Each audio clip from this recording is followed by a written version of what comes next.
You are currently the only person in this conference.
Good evening, everyone.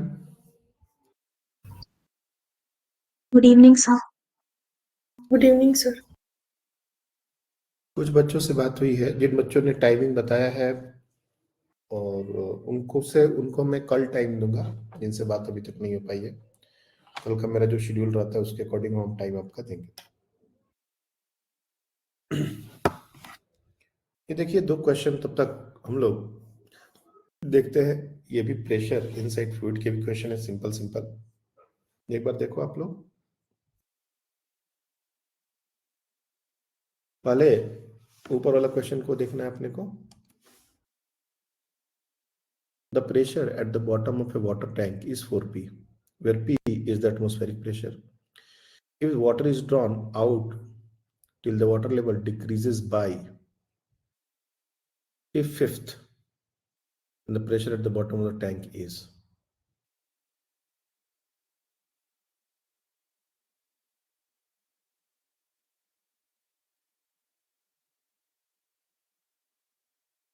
ना बताएं क्या है आंसर। सर मैंने पहला वाला ही सॉल्व किया अभी। ओके, पहले वाले का ही। Third option. ओके, ये आप लोग के मॉड्यूल का क्वेश्चन है। मैंने कहा कि कुछ मॉड्यूल का भी क्वेश्चन ले लें। हाँ श्रावणी बताइए आप। Sir same third. बराबर। बाकी बच्चे भी कोशिश कीजिए, ऐसा नहीं है कि मैं भी डिस्कस कर रहा हूँ। 1-2 मिनट और ले लीजिए, करिए इसको सॉल्व।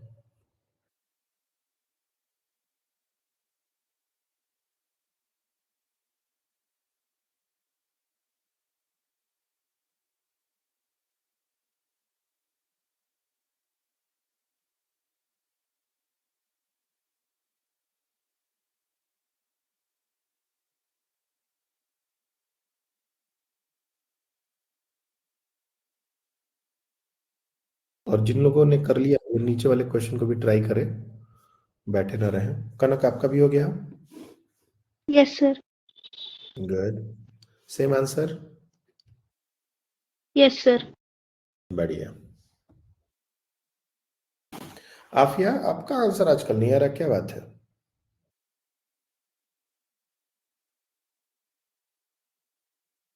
नक्षत्र हम आपको कल कॉल करते हैं। चैतन्य, आपका भी टाइम आया है। जिनका जिनका टाइम आया है और हमने कॉल नहीं किया उनको हम कल कॉल करते हैं।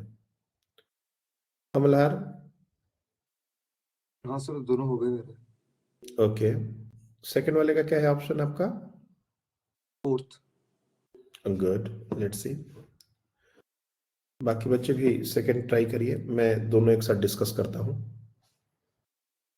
तब तक और भी बच्चे, अभी देख रहा हूँ मैं बहुत सारे बच्चों ने भी ज्वाइन नहीं किया है। ओके, कनक आपका सेकंड हो गया क्या?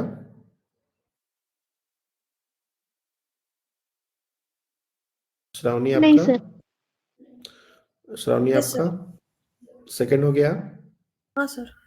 Good Fourth. Good, very good. Nupur आपका? Yes sir, fourth option. Okay, second भी हो गया, फर्स्ट भी हो गया आपका? यस सर, फर्स्ट का भी थर्ड है। Good good good. चलिए पहले मैं फर्स्ट क्वेश्चन को एक्सप्लेन करता हूं। देखिए, बाकी बच्चे भी जो भी प्रोसेस में है देखिए एक बार। ये हमारा टॉप लेवल है, ये हमारा बॉटम लेवल है, मान लेते हैं कुछ ऐसा। तो जैसे मैंने बताया था कि किसी भी पॉन्ड में अगर pressure at the bottom of water tank बना लो, पॉन्ड बना लो, क्योंकि दूसरे में पॉन्ड है तो एक ही बात है। चलो इसको वाटर टैंक बना लेते हैं, वाटर टैंक बना लो इसको। ये हमारा लिक्विड का टॉप लेवल है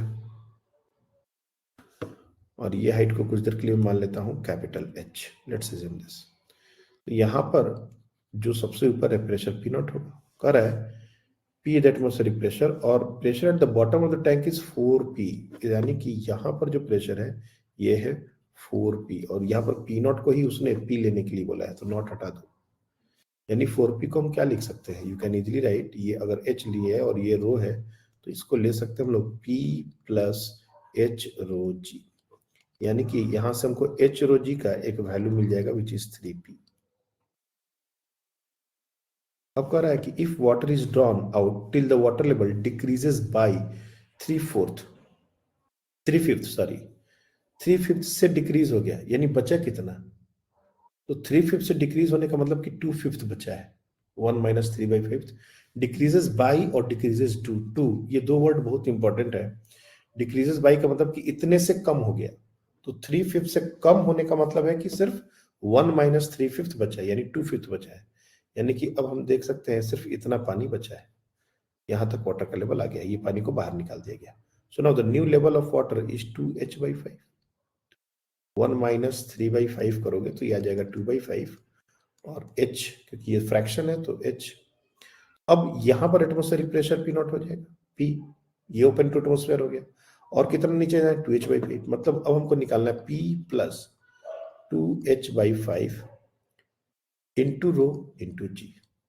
अब देख रहे हैं कि h रो जी का वैल्यू है 3p, तो यहाँ पर 2/5 h रो जी है, यानी कि p प्लस 2/5 इंटू 3p। अब इसको सॉल्व करना है तो p प्लस 6p अपॉन 5, तो 11p अपॉन 5, ये तुरंत आ गया हमारा आंसर।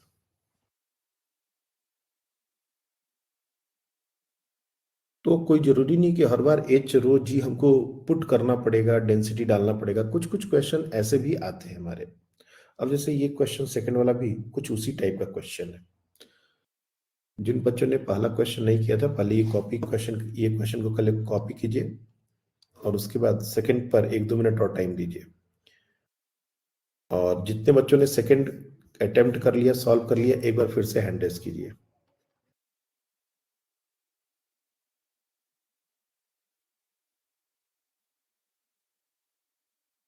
हाँ नुपुर बताइए, इसमें कॉन्सेप्ट क्या यूज किया आपने?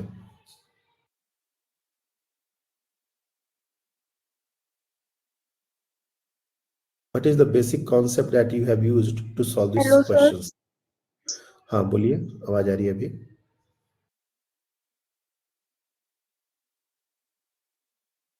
अभी आवाज नहीं आ रही है, आपका माइक म्यूट हो गया है।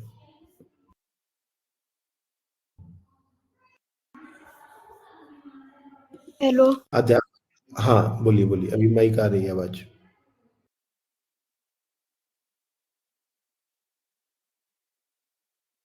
कुछ तो माइक का इशू है आपका, मैं अपने तरीके से कोशिश करूं। म्यूट का ऑप्शन नहीं आ रहा है मेरे से। चलिए आद्या आप बताएं क्या कॉन्सेप्ट यूज किया आपने इसमें? सर मैंने P1 V1 is equals to P2 V2 apply किया। बिहाइंड साइड में क्या यूज कर रहे हैं हम, अगर ये यूज कर रहे हैं तो? अगर हम ये कॉन्सेप्ट यूज कर रहे हैं P1 V1 equals to P2 V2, इसका मतलब हम इनडायरेक्टली क्या कॉन्सेप्ट, क्या एजम्पशन ले रहे हैं मल्हार? सर की टेम्परेचर कांस्टेंट है जब ये हो रहा था। टेम्परेचर कांस्टेंट है, यही सुनना चाहते थे हम। इस हाँ सर, क्वेश्चन में टेम्परेचर कांस्टेंट। ये चीज हम एज्यूम करते हैं, क्योंकि अगर ये बात हम नहीं एज्यूम करेंगे तो हमारा क्वेश्चन बनेगा नहीं। ठीक है ना?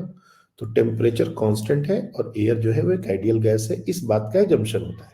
अब कहोगे सर ये तो लिखा नहीं हुआ, लिखा नहीं है, बट ये क्वेश्चन अगर आ गया तो हमको ये लेना ही पड़ेगा, नहीं तो फिर बहुत सारे वेरिएबल्स आ जाएंगे और हम इस क्वेश्चन को सॉल्व नहीं कर पाएंगे। P1 V1 equals to P2 V2 हमने तो अभी आप लोगों को नहीं पढ़ाया है, लेकिन आप लोग ने थर्मोडी में ये चीज पढ़ा होगा कि जब किसी गैस का टेम्परेचर कांस्टेंट होता है तो इनिशियल प्रेशर और इनिशियल वॉल्यूम का मल्टीप्लिकेशन फाइनल प्रेशर और फाइनल वॉल्यूम के मल्टीप्लिकेशन के बराबर होता है। और कहीं ना कहीं इस क्वेश्चन में वो कॉन्सेप्ट हम लोग यूज करेंगे। कैसे? और ये क्वेश्चन का एक प्रॉब्लम भी आता है, मैं बताऊंगा, क्योंकि अभी हम लोग उतना आगे तक नहीं पहुंचे हैं। तुम लोग ने ऑलरेडी पूरा फ्लूइड खत्म कर दिया, तो मैं बताऊंगा कि इसमें एक चीज प्रॉब्लमेटिक भी होता है, और वो क्या है। जैसे मान लो ये बॉटम है, ये टॉप लेवल ऑफ लिक्विड है, तो ऑब्वियस सी बात है कि जैसे जैसे नीचे जाते हैं प्रेशर बढ़ता है। तो यहां पर अगर कोई एयर बबल है, हमारा एयर बबल है, तो इसके चारों तरफ से इसको कंप्रेस करने की कोशिश होगी। लिक्विड जो है ना, इसको बिल्कुल नींबू की तरह निचोड़ना चाहेगा, प्रेस करना चाहेगा। इस तरह से प्रेशर एग्जर्ट कर रहा है। लेकिन जब ये ऊपर आएगा तो चूंकि ऊपर प्रेशर कम हो जाता है, इसलिए ये थोड़ा एक्सपैंड कर जाता है। प्रेशर वहां भी लग रहा है, प्रेशर यहां भी लग रहा है, लेकिन यहाँ प्रेशर ज्यादा है तो कंप्रेस कर दिया, छोटा कर दिया, और यहां पर आया तो फैल गया। कह रहा है कि रेडियस इंक्रीजेस बाय, अगेन देखो इंक्रीजेस बाय है, मतलब रेडियस पहले r था तो अब रेडियस नया कितना हो जाएगा, कौन बताएगा? मैं जनरल बच्चों से ये सब पूछना चाहता हूँ, क्योंकि अच्छे बच्चे तो ये सब समझते हैं, लेकिन छोटे छोटे जो मतलब जिनको न्यूमेरिकल में दिक्कत होती है वो ये सब छोटे छोटे पॉइंट्स नहीं समझते। इंक्रीजेस बाय 200% का एग्जैक्टली क्या मतलब है? और मेरा तो मतलब तुम लोग को हम कितने बार वो लिए हैं परसेंटेज। परसेंटेज में पता नहीं क्यों ये मेडिकल के बच्चे बहुत परेशान हो जाते हैं परसेंटेज को लेके। हमने परसेंटेज की क्लास ली है, वीडियो डाला है, सब कुछ किया है, परसेंटेज में गड़बड़ नहीं होना चाहिए। कितना भी परसेंट किसी भी नंबर का हमसे पूछा जाए तो with in 10 seconds, 15 second, 20 second, जितना हमारा कैलकुल मतलब मल्टीप्लीकेशन अच्छा है, टेबल वगैरह अच्छे हैं, हमको आना चाहिए। और 10-20% का तो कैलकुलेशन अपने को एकदम ऐसे ही 10 सेकेंड में नहीं लगने चाहिए। तो परसेंटेज जिनको भी दिक्कत देता है, बढ़ जाना घट जाना, वो सब अच्छे से इनको कर लो एक बार परसेंटेज पर टाइम देके, क्योंकि मैंने देखा है मेडिकल का ये प्रॉब्लम है। हाँ, तो अगर रेडियस आर है और इंक्रीजेस बाई है, यानी कि 200% से बढ़ जाना, मतलब एक्चुअली ये 3r हो गया। पहले जो r था अब वो 3r हो गया, और ये इंक्रीजेस बाई का ना बोल के इंक्रीजेस 2, तब ये 2r हो जाता। बाई मतलब 200% से बढ़ गया, तो r प्लस r इंटू 200/100 ऐसा करना है। तो अब नया रेडियस हो गया 3r। और अगर रेडियस जो है वो 3r से हो रहा है, तो वॉल्यूम तो क्यू के प्रोपोर्शनल है। इनिशियल वॉल्यूम को अगर हम लिखेंगे v इनिशियल एट से, तो ये हो जाएगा 4/3 पाई r क्यूब। और बाद का वॉल्यूम क्या करेंगे, तो 4/3 पाई 3r क्यूब। वैसे इतना करने का जरूरत नहीं था, हमको पता है कि r क्यूब की प्रोपोर्शनलिटी आती है, मतलब जो फाइनल वॉल्यूम होगा वो इनिशियल वॉल्यूम का 27 टाइम्स हो जाएगा। मतलब व्हाट वी कैन से कि यहां पर अगर वॉल्यूम हमने v लिया है तो यहां पर वॉल्यूम बढ़ के 27 v हो गया। तो यहां पर अगर प्रेशर मान लेते हैं p और यहां डैश, तो p और p डैश में एक रिलेशन मिल जाएगा by using this result definitely. तो क्या होगा, तो v into p is equal to 27v into p dash. b will get cancelled और p डैश और other p is equal to 27 times p dash. लेकिन p डैश जो है ना, ये हमारा एटमॉस्फेरिक प्रेशर, ये टॉप मोस्ट पॉइंट का पॉइंट है। यहाँ पर तो एटमॉस्फेरिक प्रेशर होता है, और क्वेश्चन में कह रहा है कि what the pressure is equals to and atmospheric pressure. ये देखो क्वेश्चन में क्या कर रहा है, and atmospheric pressure is equal to water column of height h, water column of height h column of mercury column, h column of water, h height of water column. इसमें क्या लिखना है हमको, ये समझना है कि एटमॉस्फेरिक प्रेशर जो हमने पी नॉट लिखा हुआ है वो h इंटू रो डब्ल्यू इंटू जी, ये लिखना चाहिए हमको पी नॉट की जगह।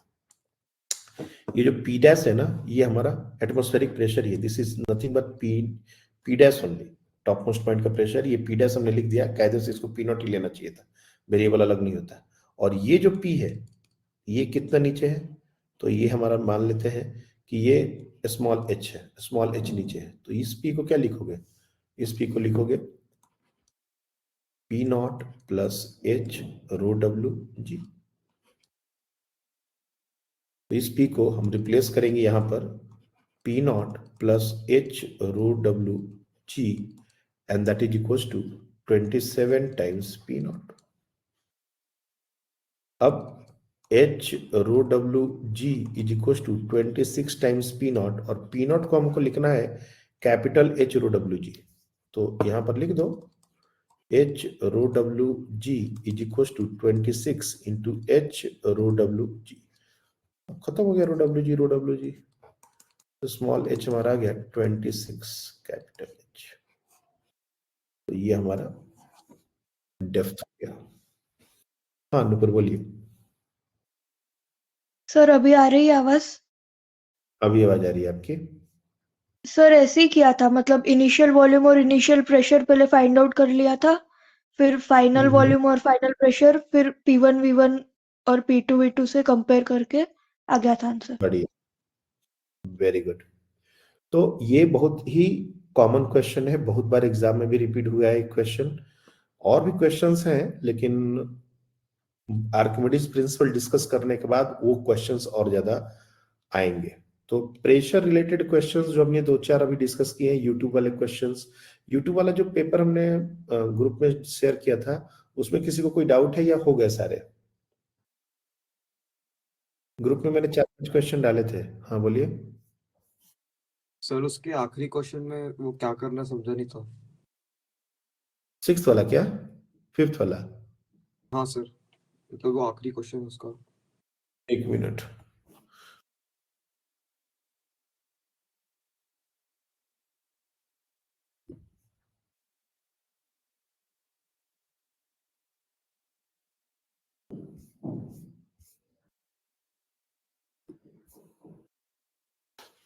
बोलो कौन सा 6th वाला? अच्छा, the area of cross section of wider tube,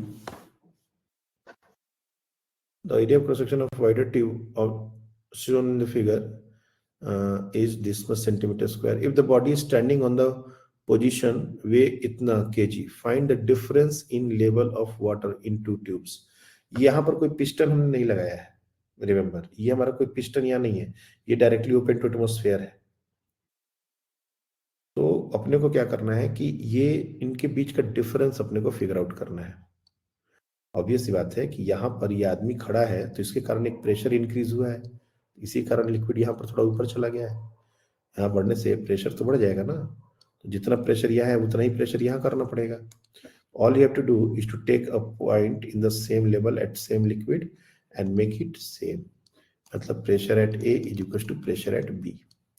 अब कैसे करें, प्रेशर एट ए में क्या आएगा, एक में तो एटमॉस्फेरिक प्रेशर भी होगा और प्लस ये जो वेट है इसके कारण भी प्रेशर आएगा। तो देखो pressure at B can be written as P not plus आदमी का मास है 45 इंटू जी से मल्टीप्लाई कर देंगे तो ये हो जाएगा वेट डिवाइड बाई एरिया, तो 900 सेंटीमीटर है तो 10 टू द पावर -4 डालना पड़ेगा, तो ये हो जाएगा extra pressure that this man is creating, and pressure at point A is the difference H, ये हो जाएगा P naught plus H rho G.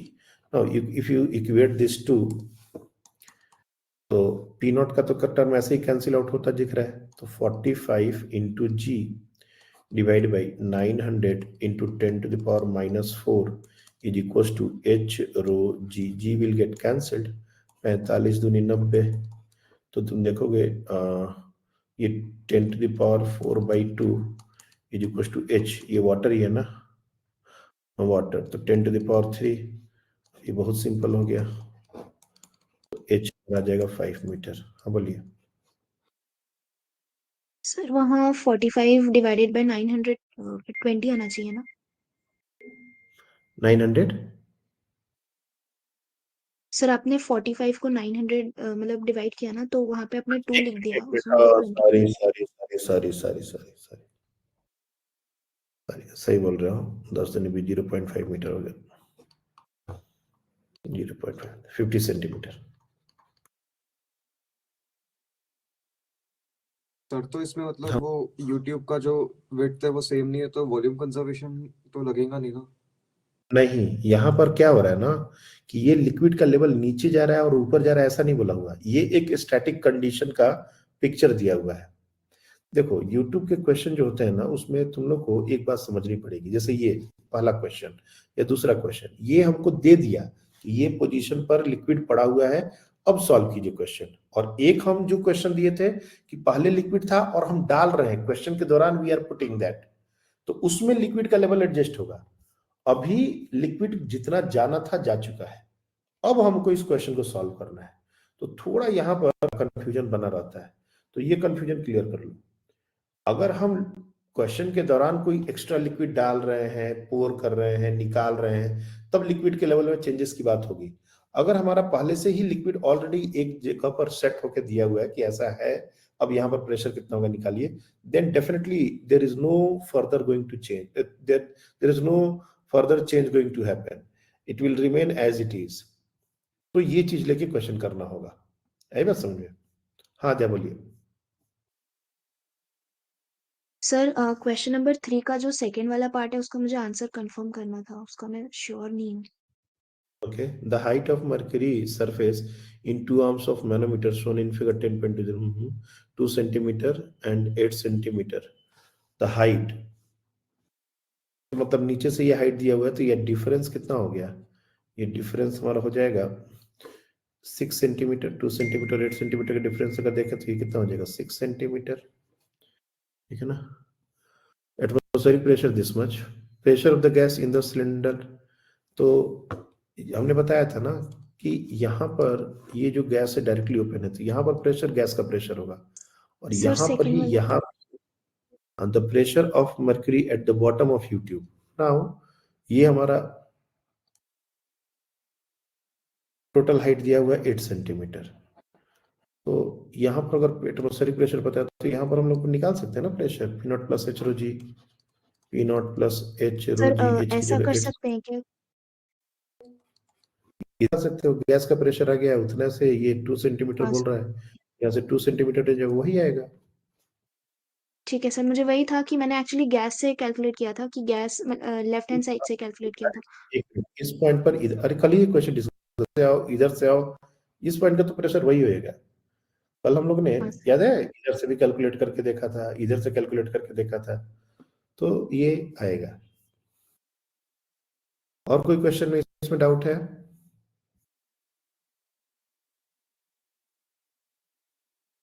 Pressure पर और भी क्वेश्चन करेंगे, बट अब थोड़ा फोर्स पर ही बात करते हैं। जैसे पहला दिन अगर तुम लोग को याद हो, हमने फोर्स डायग्राम बताया था कि फोर्स कैसे लगता है, यू सी ये सब।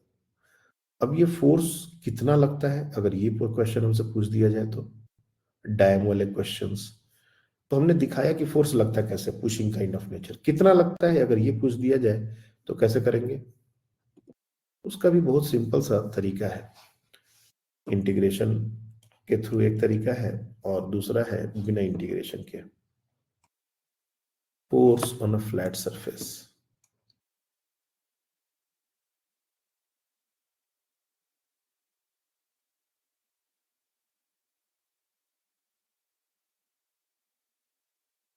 इनसाइड लिक्विड, देखिए मान लो ये कंटेनर है, ये वाटर का लेवल है। अब ऐसा कोई हम प्लेन लेते हैं, ये रेक्टेंगुलर प्लेन है, ठीक है। और हमसे पूछा जा रहा है कि इसके लेफ्ट वाला लिक्विड डेफिनेटली इस पर फोर्स लगाएगा, ये फोर्स लगाएगा ऐसे, ये राइट वाला लिक्विड इस पर ऐसे फोर्स लगेगा। डायरेक्शन में कोई दिक्कत नहीं होना चाहिए क्योंकि दोनों फोर्स बराबर होंगे सिमेट्री से, इसलिए ये बिल्कुल एज इट इज यही पड़ा रहेगा, ये कोई मूव नहीं कर सकता। लेकिन कोई भी एक तरफ का फोर्स है कितना, क्योंकि यहां पर ये दोनों तरफ लग रहा है, लेकिन अगर इस वॉल पर देखा जाए या अगर हमसे कोई डैम, कितने लोग डैम रियल में देखे हो?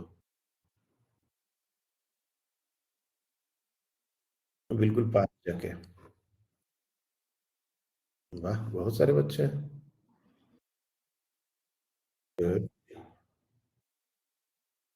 ये एक जगह है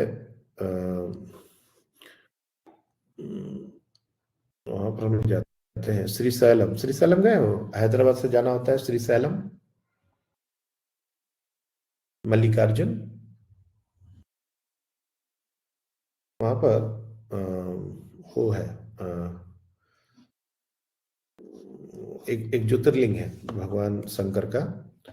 जब उस रास्ते में जाते हैं ना तो डैम को ऐसे क्रॉस करते हैं कि बिल्कुल डैम ऐसे बिल्कुल बगल में दिखता है, और रास्ते में भी एक डैम दिखता है, उसमें इतना पानी, बाप रे। कुछ कुछ डैम इतने बड़े होते हैं कि और उसको जाके उस साइड देखोगे तो इतना पानी होता है, और ये जो दीवार होती है ना, ये बहुत प्रेशर हैंडल करता है, ये पानी इसको ढकेलता है, और ये दीवार काफी मजबूत बनाई जाती है, और इस पर एक लेबल लगा होता है कि यहां तक अगर पानी आ गया तो फिर गेट खोलने पड़ेंगे, नहीं तो दीवार टूट जाएगी। तो जैसे जब बारिश होता है तो तुम देखे होगे कि रेड अलर्ट से ऊपर पानी जा रहा है, तो यहाँ पर रेड अलर्ट से ऊपर पानी जा रहा है, ये बांध में रेड अलर्ट से 4 सेंटीमीटर 5 सेंटीमीटर पानी ऊपर बोल रहा है। जमुना में भी बरसात के दिन में कितने सारे न्यूज आते थे, तो बहुत ज्यादा प्रेशर बनता है वाटर का। तो क्योंकि इसके राइट में पानी नहीं है ना, ये राइट बिल्कुल खुला हुआ है, इस पर एटमॉक्स हम बोल सकते हैं एटमॉस्फेरिक प्रेशर लग रहा है बस, और पीछे पानी का प्रेशर है। यहां जो था दोनों तरफ फोर्स बराबर है तो कोई दिक्कत नहीं है, लेकिन अगर इस वॉल कर दे तो ये तोड़ के निकलना चाहता है पानी, ये फोर्स एक्सर्ट करता है, और कितना लगाता है अगर ये हमसे पूछा जाए तो। माइक आवाज कर रहा है, तो उसमें एक तो तरीका है कि भाया इंटीग्रेशन इसको करना है, लेकिन इसका एक शॉर्टकट है। शॉर्टकट क्या है कि जो भी ज्योमेट्रिकल फिगर है एरिया, उसका सेंटर क्या है पहले निकाल लो। क्या मतलब है इसका? जैसे मान लो तुम्हारा मोस्टली तुम लोग का डैम का ही आता है, डैम का जो एरिया होता है एक रेक्टेंगल। तो यहां पर मान लो एक रेक्टेंगल लिया है, ये रेक्टेंगल ऐसा, इस पर कितना फोर्स लगेगा? चलो हम लेफ्ट से राइट की तरफ कितना फोर्स लग रहा है वो निकालना चाहते हैं। तो इस रेक्टेंगल का जो ज्योमेट्रिकल सेंटर होगा, सेंट्रोइड बोल दो, ज्योमेट्रिकल सेंटर बोल दो, उस सेंटर पर प्रेशर निकाल लो। अब वो कितना नीचे है? लेट से ये H नीचे है, इस सेंटर पर जो प्रेशर होगा वो क्या हो जाएगा? P0 plus H rho G, pressure at centre.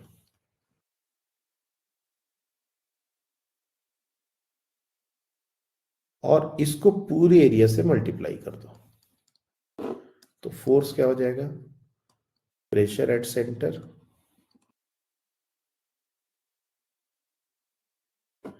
Into area, entire area. तो मान लो ये हमने ले लिया B, ये हमने ले लिया L, तो सीधे सीधे P0 plus H rho g into LB, यही हो जाएगा फोर्स। प्रॉब्लम क्या होती है कि यहां पर प्रेशर जैसे जैसे नीचे जाते हैं तो बढ़ता है, ऐसा नहीं है कि प्रेशर कांस्टेंट है तो कांस्टेंट फोर्स लग रहा है, फोर्स वेरिएबल होता है। तो इसको भाया इंटीग्रेशन निकालते हैं, लेकिन जो रिजल्ट आता है वो यही आता है, सेंटर पर प्रेशर इनटू फोर्स। अगर ये ट्रायंगुलर शेप का हो तब भी ये बात वैलिड है। मान लो ये जो एरिया है वो कुछ इस तरह से ट्रायंगुलर एरिया हो, तो सेंटर इसका सेंटर है, इस सेंटर का हाइट निकाल लो, सरफेस से कितने नीचे है, इस पर जो भी प्रेशर होगा उसको मल्टीप्लाई कर दो। वैसे पूछा जाएगा तुम लोग से, हमेशा डैम ही पूछा जाएगा। डैम है, मान लो H हाइट वाटर है यहाँ पर, और ये rectangle, तो इसका सेंटर बीच h/2 हाइट पे, अगर ये h है तो बीच हो जाएगा h/2, तो h/2 पर प्रेशर कितना होगा, P0 प्लस h/2 रो जी। कभी कभी कहते हैं कि एटमॉस्फेरिक प्रेशर को इग्नोर कर दो, क्यों? क्योंकि कायदे से देखा जाए तो इधर से जो फोर्स लग रहा है, एटमॉस्फेरिक प्रेशर इधर से तो फोर्स एग्जर्ट कर ही दे रहा है, जो एटमॉस्फेरिक प्रेशर का कंट्रीब्यूशन है वो इधर से भी लग के उसको नलीफाई कर दे रहा है। इसलिए बहुत बार हम फोर्स जब निकालते हैं वॉल पर तो एटमॉस्फेरिक प्रेशर को इग्नोर कर देते हैं, लेकिन अगर तुमको क्वेश्चन में दिया हुआ है कि नहीं हमको उसको भी काउंट करना है तो कोई दिक्कत नहीं है, उसको काउंट करके सेंटर पर प्रेशर निकाल दो। और दूसरा कि इसमें एरिया क्या लेंगे, तो पानी जितने दूर तक टच कर रहा है वो एक रेक्टेंगुलर एरिया बनेगा। रेक्टेंगुलर एरिया बनेगा जैसे ये ब्रिज, ये जो डैम है वो उसका ऐसा विड्थ ले लेते हैं हम लोग एक तरीके से L, तो L इंटू एच, ये जो पानी जितने देर दीवार पर टच करेगा ना वो एरिया है L इंटू एच, तो यहाँ पर मल्टीप्लाई हो जाएगा L इंटू एच, और यही हो जाएगा फोर्स का एक्सप्रेशन, सेंटर पर pressure into area. Atmospheric pressure को काउंट नहीं करना, इसको P0 को हटा, तो ये हो जाता है फोर्स का एक्सप्रेशन। इसको इंटीग्रेशन से बुक्स में सॉल्व करते हैं, लेकिन ये इंटीग्रेशन से सॉल्व करने की जरूरत नहीं है, और ये सिर्फ रेक्टेंगुलर वॉल के लिए नहीं है, ये कैसा भी वॉल हो उसके लिए वैलिड होता है। इवन अगर मान लो कि तुम्हारा जो एरिया है ये बिल्कुल वर्टिकल नहीं हुआ, अगर थोड़ा स्लांट हुआ, वैसे ये पूछा नहीं जाएगा लेकिन इसमें कॉन्सेप्ट सेम है इसलिए मैं बता रहा हूं। जैसे कोई ऐसा भी तो एरिया हो सकता है ना,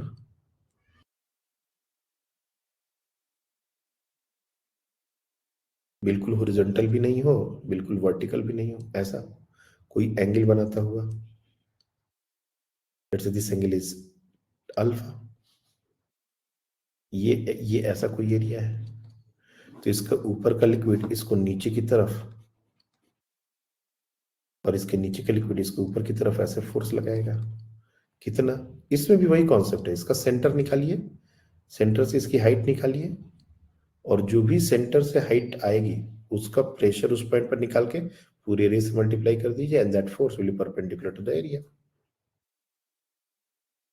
तो वर्टिकल के लिए भी, और अगर बिल्कुल हॉरिजॉन्टल हो गया, जैसे मान लो बिल्कुल ऐसा हो गया फ्लैट सरफेस, तो इस पे तो पूरे सरफेस पर ही प्रेशर सेम हो जाता है। तुम इस केस में बिना कोई झिझक के जो भी प्रेशर होगा इनटू एरिया कर दोगे तो कोई दिक्कत नहीं, इसमें सेंटर वेंटर का कोई मतलब नहीं है। अगर बॉटम पर हमसे पूछे कि कितना फोर्स एक्सर्ट हो रहा है, तो ये एटमॉस्फेरिक प्रेशर P0, ये सब पूरा हाइट h है, तो यहाँ हर जगह प्रेशर सेम होगा, तो जो भी प्रेशर है इनटू एरिया करके निकाल देंगे। लेकिन ये सब जो एरिया है ना, ये जो वर्टिकल एरिया या कोई स्लांटेड एरिया, इसमें सारे पॉइंट अलग अलग हाइट पर होते हैं, तो हर जगह प्रेशर वेरी करता है, इसलिए उस केस में सेंटर पर प्रेशर निकाल के और एरिया से मल्टीप्लाई कर देते हैं। तो कोई भी फ्लैट सरफेस अगर हमको दिया जाए और उस पर फोर्स निकालने की बात कही जाए तो कर लोगे?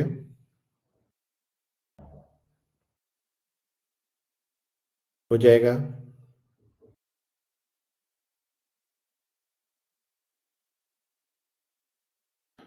हाँ बोलिए। तो जो आपने स्लांटिंग वाला जो एग्जांपल दिया है, अगर उसमें ऐसा मतलब क्वेश्चन में दिया होगा कि जो अपर एज है उसकी हाइट h1 है और जो लोअर एज है उसकी हाइट h2 है, तो हम हाइट ऑफ सेंटर उसका एवरेज लेंगे ना, मतलब h1 प्लस h2/2। हाँ, जैसे इसको थोड़ा 3D व्यू दे रहे हैं ना, तुम इसको 2D में बनाओ तब तुमको और अच्छे से फील आ जाएगा। जैसे मान लो हमारा जो एरिया है वो साइड से देखने पर बिल्कुल ऐसा दिख रहा है, ठीक है, और ये हमारा वाटर का लेवल है। तो मान लेते हैं कि ये लेंथ हमारा L है, तो यहाँ से L/2, ये डिस्टेंस, ये लेंथ अगर हमारा L है, मतलब मैं क्या बोल रहा हूँ, ये साइड L, ये वाला, ये साइड अगर L है तो इसका सेंटर कहाँ होगा, L/2 पर। तो यहाँ पर, और तुम ये दोनों हाइट बोल रहे हो, तो तुम यहाँ से सिमिलर ट्रायंगल का भी कॉन्सेप्ट लगा सकते हो ना। ये हाइट प्लस ये डिस्टेंस अगर निकालना हो तो सिमिलर ट्रायंगल से निकाला जा सकता है। ये समझ आई बात? अगर ये हाइट बोल रहे हो h1, ये बोल रहे हो h2, तो ये हाइट कितना होगा? तो h1 प्लस h2/2 कर रहे हो, तो ये हाइट तो हम लोग निकाल सकते हैं ना।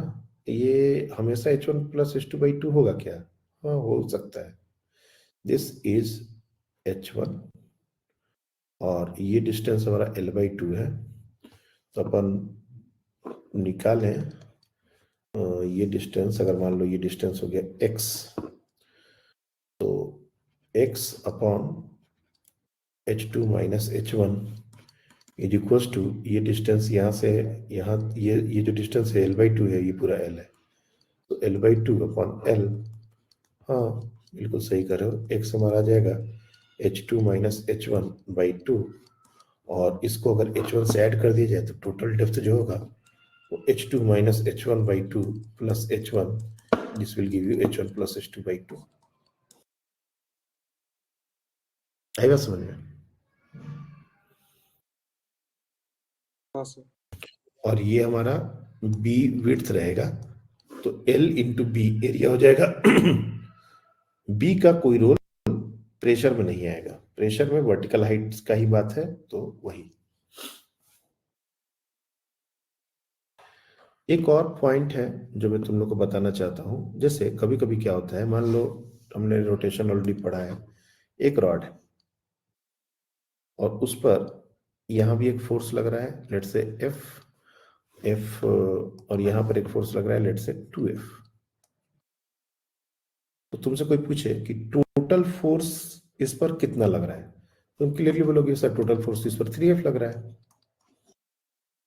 हाँ या ना? इसमें तो किसी को डाउट नहीं है ना कि 3F टोटल फोर्स लग रहा है। अगर शांत हो जाओगे तो फिर हमको बताना बड़ा मुश्किल हो जाएगा, ये जो आप आगे बात हम बताने वाले हैं। एक रॉड पर F और 2F, ये टेबल पर रखा हुआ एक रॉड है, mg और नॉर्मल वर्टिकल डायरेक्शन में लग रहे हैं, वो हटा दो। टेबल पर रखा हुआ है और दोनों एंड के आसपास हम लोग 2F, एक में F और एक में 2F फोर्स लगा रहे हैं, और तुमसे पूछे कि नेट फोर्स कितना लग रहा है, तो 3F बोलोगे ना यार। अब एक और क्वेश्चन है, what is the point of application of force? Question मैं यहां पर लिख रहा हूं, ये रॉड है। चलो क्वेश्चन एक बार तुम लोग को अच्छे से ही लिख देते हैं। यहां पर एक एंड पर लग रहा है F और एक एंड से l/4 डिस्टेंस पर लग रहा है, ये डिस्टेंस है l/4 और ये पूरा लेंथ है l, और ये फोर्स है 2F। क्वेश्चन है what is the point of application of force? Point of application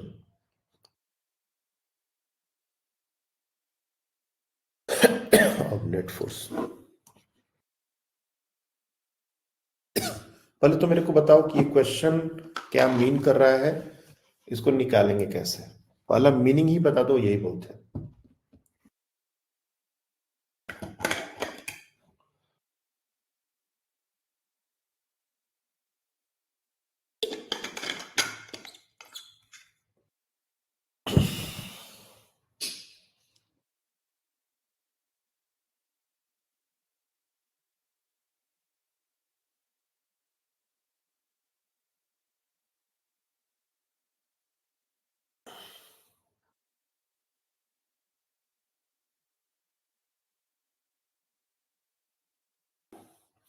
हाँ बताइए मल्हार।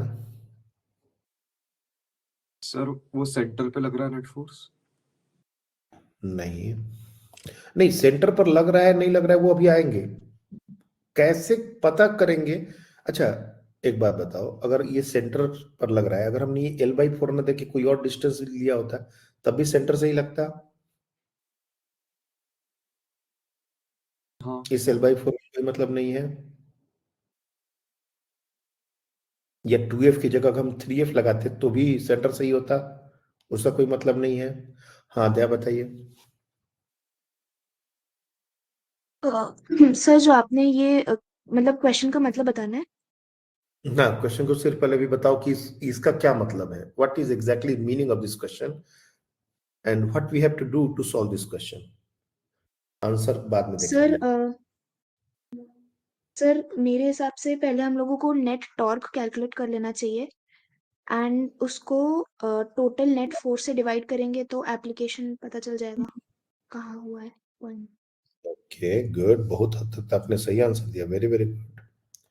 देखो इस तरह का जो क्वेश्चन आता है कि हमसे पूछता है कि point of application of force क्या है, तो इसका मतलब ये होता है कि अगर बॉडी पर जितना भी नेट फोर्स लग रहा है उसको किसी एक पॉइंट से पास कर दें।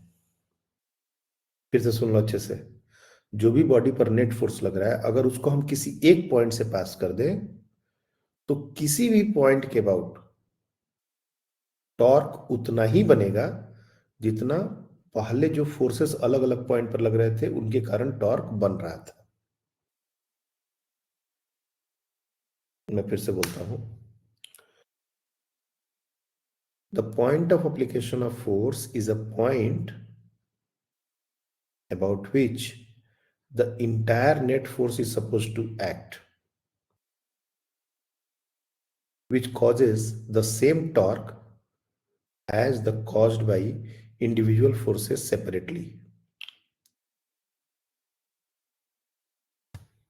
और वो कैसे पता चलेगा, तो देख के तो समझ में आ रहा है कि ये F है और ये 2F है, तो टोटल फोर्स कितना लग रहा है 3F, ये टोटल फोर्स है। लेकिन पॉइंट ऑफ एप्लीकेशन हम लोग को नहीं पता, तो हम लोग किसी भी पॉइंट के अबाउट इन दोनों के कारण टॉर्क निकालेंगे। वो पॉइंट सेंटर ऑफ मास हो सकता है, वो पॉइंट एक्सट्रीम एंड हो सकता है, कोई भी पॉइंट ले सकते हैं, उससे कोई मतलब नहीं है। और जितना टॉर्क बनेगा इस 3F के कारण उस पॉइंट के अबाउट भी उतना ही टॉर्क बनना चाहिए बस। तो बेटर है कि तुम यही पॉइंट ले लो ताकि तुमको इसके कारण टॉर्क ना लेना पड़े। अब इसके कारण टॉर्क कितना हो जाएगा, सो 2F इंटू 3L/4, ये डिस्टेंस 3L/4 है। तो पहले जब दोनों फोर्स लग रहे थे तो इस एंड के अबाउट कितना टॉर्क लग रहा था, तो 2F इंटू 3L/4 ये टॉर्क था and that will be in anti clockwise fashion. Now what is actual concept says कि अगर इन दोनों फोर्सेस को हटा के अगर हम एक ही फोर्स 3F के बराबर जो दोनों के सम के बराबर है एक पॉइंट पर लगाएं तो उसके कारण भी उस पॉइंट के अबाउट टॉर्क सेम होगा। Let's say this distance is x, तो ये जो 3F है ये उतना ही टॉर्क कॉज करे तो 3F इंटू एक्स होगा। Now we can see F will get cancelled, 3 will get cancelled, तो x का वैल्यू हो जाएगा 2L/4 यानी कि L/2। तो ये संयोग है कि हमारा point of application of force बिल्कुल सेंटर पर ही आ गया। This is just incident. हमने डेटा ऐसा दिया है कि ये कोइंसिडेंटली सेंटर पर आ गया। तुम चेंज करके देख लो, 2F को बस 3F कर दो, या हाँ या L/4 को L/3 कर दो, कोई भी एक चेंज करो डेटा में तो you will get different answer. तो हमेशा सेंटर ऑफ मास से ही इंटायर फोर्स पास कर रहा है ऐसा बिहेवियर नहीं होता। तो मतलब पहले तो ये क्लियर है कि कैसे निकालते हैं point of application of force, कैसे निकाला जाता है, क्या ये बात समझ आ रही है?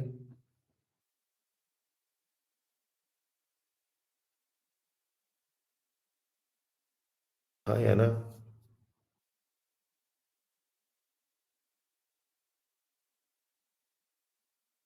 अगर यस सर। डैम के केस में, अगर डैम के केस में हमसे पूछा जाए, ठीक है हमने नेट फोर्स निकाल दिया, सेंटर का, सेंटर में pressure into area, point of application of force dam के केस में क्या होगा, मतलब इफेक्टिवली जो फोर्स लग रहा है अगर एक पॉइंट से लगा दिया जाए तो वो कितने हाइट पर लग रहा है। तो यहां पर ये डैम बना देता हूं मैं।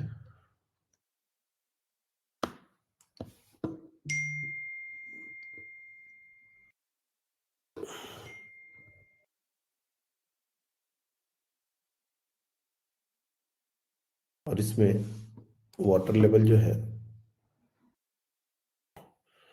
h हाइट तक है।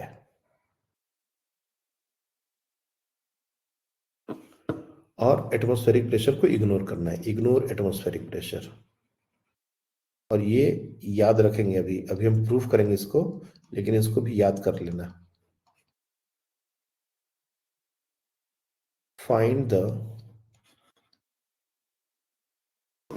height of point of application of force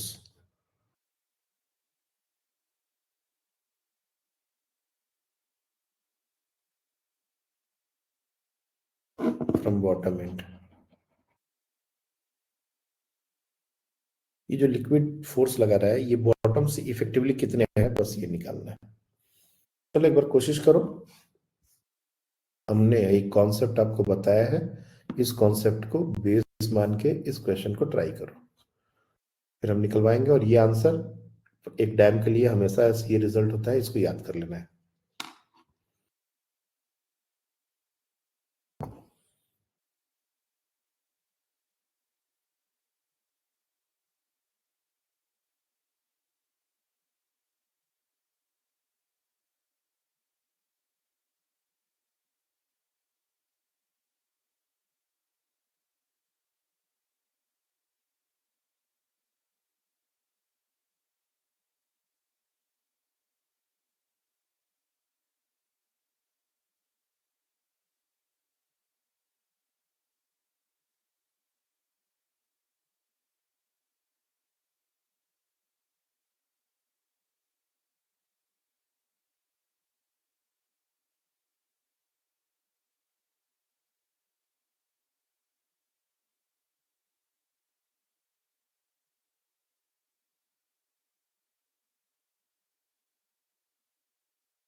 देखो, प्रूफ करने से पहले मैं बता देता हूं, ये आता है h/3 और ये डेटा याद रखना। जितना पानी होगा उसका 1/3 हाइट पर इफेक्टिवली ये सारा फोर्स लग रहा होता है। इसलिए जो डैम की वॉल होती है ना, वो h/3 हाइट पर तक बहुत मजबूत बनाई जाती है। और उसके बाद जैसे यहाँ पर देख रहे हो हमने शेप कैसा बनाया है वो डैम का। तो डैम का ये जो होता है ना, जहाँ से हम लोग थिकनेस बढ़ाने लगते हैं, ये h/3 होता है लगभग, कि इफेक्टिवली फोर्स यहीं से लग रहा होता है। तो यहाँ मजबूत होना चाहिए। बाकी इसके ऊपर थोड़ा सा पतला भी कर दिए तो चलता है। इसलिए कोई भी डैम का क्रॉस सेक्शन जो होता है ना, जैसे जैसे नीचे आते हैं तो उसको ऐसा बड़ा कर दिया जाता है।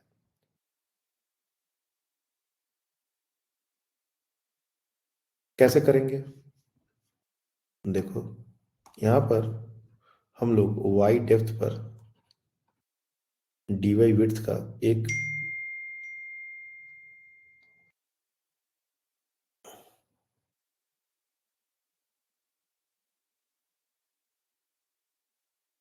ये y डेप्थ पर dy विड्थ का एक एरिया कंसीडर करते हैं। ये एरिया, इसका लेंथ अगर मैंने ले लिया और y डेप्थ पर, तो यहाँ पर प्रेशर हो जाएगा y रो जी, ये प्रेशर है। और इसकी जो विड्थ है ये dy है। तो फोर्स जो स्मॉल फोर्स होगा dF, y rho G is the pressure into area हो जाएगा L dy, ये हो जाएगा फोर्स। अब अगर इसी को इंटीग्रेट कर दोगे 0 to h, ये आ जाएगा टोटल फोर्स जो पहले हमने निकाला था, लेकिन हमको टोटल फोर्स नहीं निकालना है। ये अगर इंटीग्रेशन करोगे तो टोटल फोर्स आ जाएगा। But we don't want to find total force, we want to find total torque. और किसी पॉइंट के अबाउट निकाल सकते हैं, तो हम लोग लोअर मोस्ट पॉइंट के अबाउट निकालेंगे। कि नीचे ये जो पूरा बेस है, ये एक्सिस एक तरीके से है। तो इस एक्सिस के अबाउट ये जो पानी है, ये जो फोर्स एक्सर्ट कर रहा है ऐसे, ये कितना टॉर्क डेवलप कर रहा है। और जितना टॉर्क डेवलप करेगा, नेट फोर्स अगर उस चीज वो भी उतना ही टॉर्क डेवलप करेगा तो वही हो जाएगा। तो इसके लिए क्या करना पड़ेगा, डी टाउ निकालना पड़ेगा। डी टाउ क्या हो जाएगा, D F into perpendicular distance. Perpendicular distance अगर ये y है तो ये कितना हो जाएगा, नीचे से ये हाइट लेनी पड़ेगी तो हो जाएगा h माइनस वाई। तो df into H minus Y ये हो जाएगा हमारा डिस्टेंस नीचे से। और अब हम इसको इंटीग्रेट करेंगे तो हो जाएगा टोटल टॉर्क। नाउ df क्या है, देखो y row g l dy into h minus y. Now we have to integrate it from 0 to h. तो टर्म कांस्टेंट है वो बाहर निकालो, रो जी एल कांस्टेंट है, तो rho ji l integration 0 to h। अब y को मल्टीप्लाई करोगे तो हो जाएगा h y minus y square, हो जाएगा डी वाई रो जी एल। तो ये हो जाएगा h y square by 2 minus y cube by 3, और ये लिमिट पढ़ देंगे 0 टू h। तो यहां से ये हो जाएगा rho G L, h put करेंगे तो वाई स्क्वायर हमारा एच स्क्वायर बन जाएगा, और ये हो जाएगा एच क्यू अपॉन 2 माइनस ये हो जाएगा एच क्यू अपॉन 3। तुम देखोगे यहाँ पर आ रहा है H Q by 6, rho G L H Q upon 6। ये हो गया टोटल टॉर्क जो कि उस पानी के कारण लोअर मोस्ट पॉइंट के आउट लग रहा है। अगर यही टॉर्क जो नेट फोर्स है वो कितने हाइट पर लाने से प्रोड्यूस करेगा, बस यही तो निकालना है। तो हमारा टोटल फोर्स अगर हम इसको इंटीग्रेट करते तो कितना आता है, जो सेंटर का प्रेशर है रो जी एच अपॉन 2 इनटू जो एरिया है that is L into H, ये होता है टोटल फोर्स। तो अगर इसको कैलकुलेट करें तो ये हमारा आ जाएगा rho G L h square upon 2। अब इस फोर्स को अगर ये हम नीचे से y हाइट पर या स्मॉल h हाइट पर लगाएं इफेक्टिवली तो टॉर्क कितना बनेगा, यू कैन सी कि torque due to the net force let's say that is acting at height h, तो rho G L h square upon 2 into small h, और ये torque इस टॉर्क के बराबर होना चाहिए। तो rho G L h square by 2 cancel out करोगे तो क्लियरली यू कैन सी कि h equals to h by 3, और ये नीचे से हाइट है, ऊपर से पूछा जाता तो 2h/3 आता, नीचे से पूछा जाएगा तो h/3। तो इस पूरे कैलकुलेशन को तो मान लो तुम अगर ध्यान में रखते हो करते हो तो भी दिक्कत नहीं है, लेकिन नहीं नटशेल दो चीजें डैम के लिए हमेशा याद रखनी है। क्या क्या, मैं फाइनल यहाँ पर कंक्लूजन लिख रहा हूं। ये हमारा एक डैम है,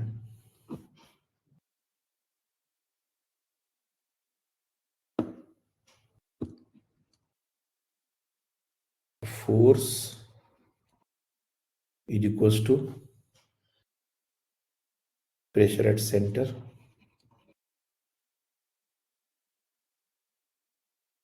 इनटू एरिया, और एरिया में जितने दूर में पानी है उतना ही का एरिया लेना, पूरा दीवार का एरिया मत ले लेना, ये शेडेड पोर्शन का ही एरिया लेना है, यही तक पानी है, पता चलो तुम ऊपर तक एरिया ले लिए, और ये सेंटर पर प्रेशर। दूसरा point of application of force,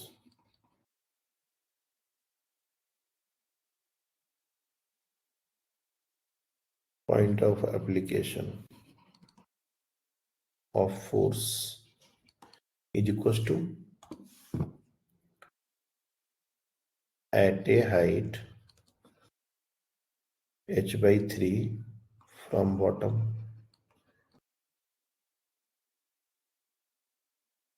at a depth to h/3 from top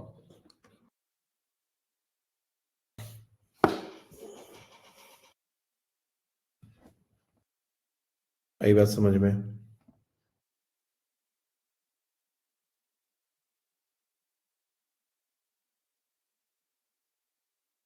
clear है?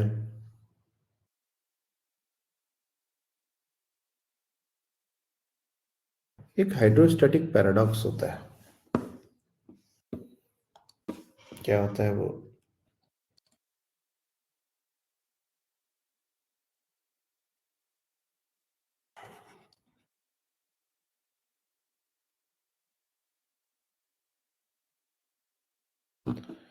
मान लो 3 कंटेनर हैं,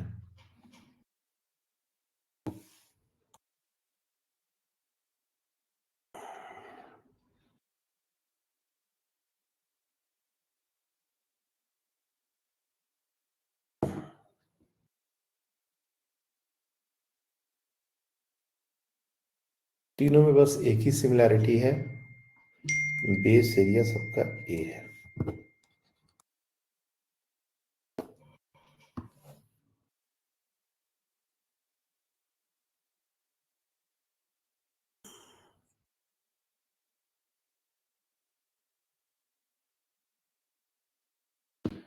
अगर सब में सेम लेवल तक लिक्विड हमने फिल कर दिया, सेम लेवल तक, और ये हमारा फर्स्ट है, ये हमारा सेकंड है, और ये हमारा थर्ड है, तीनों में वाटर ही है, let's assume this.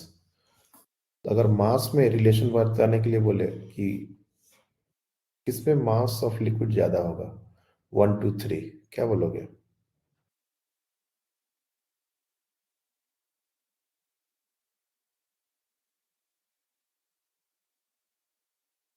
Mass of liquid M1 M2 M3 आपस में क्या रिलेशन होगा? सर सभी में सेम रहेंगे ना? मास सर हाइट सेम है, एरिया भी सेम है, और रो भी सेम है।